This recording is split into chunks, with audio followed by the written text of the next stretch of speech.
All right, guys, so this is a Ferret 40 load tester. So what we do with this tool is we actually put a real load on the battery, like if you're turning the key and actually operating the starter or turning on the headlights or the air conditioner. So this machine has a heating element inside, so it uses the current from the battery to heat up the element. So to use this machine, we're going to go ahead and take our battery leads. The red one goes to positive, the black one goes to negative. We're going to check our voltage. We're above 12.4 volts, so we can go ahead and perform our test. This is an inductive pickup. This measures the magnetic flow from the battery cable. It has a little arrow with a plus sign. The arrow represents the direction of current flow. The plus sign represents which cable it should be on. So this is going to go on the positive cable away from the battery.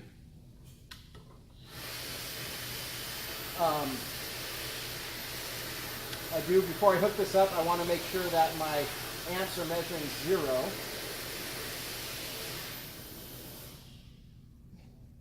I'm going to adjust my knob here to 0 amps. This is an older analog setup.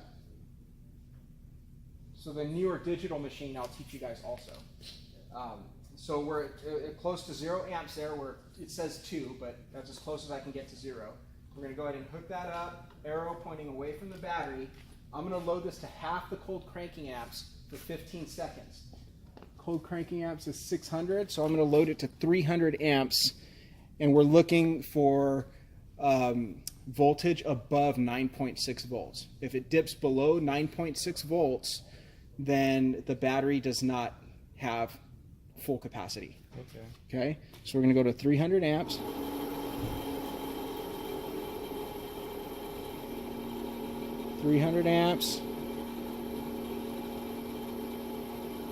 So we're maintaining about 10.4 volts. Now it's beeping. So that battery passed. So we would document 10.4 volts at 300 amps. So right now we're at 70 amps. I keep turning. 100. I'm trying to get to 300 amps. We're at 200. All the way, we're at 9.4 amps now.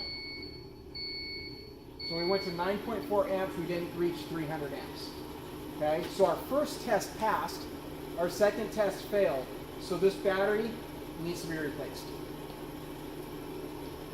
Okay. Any questions?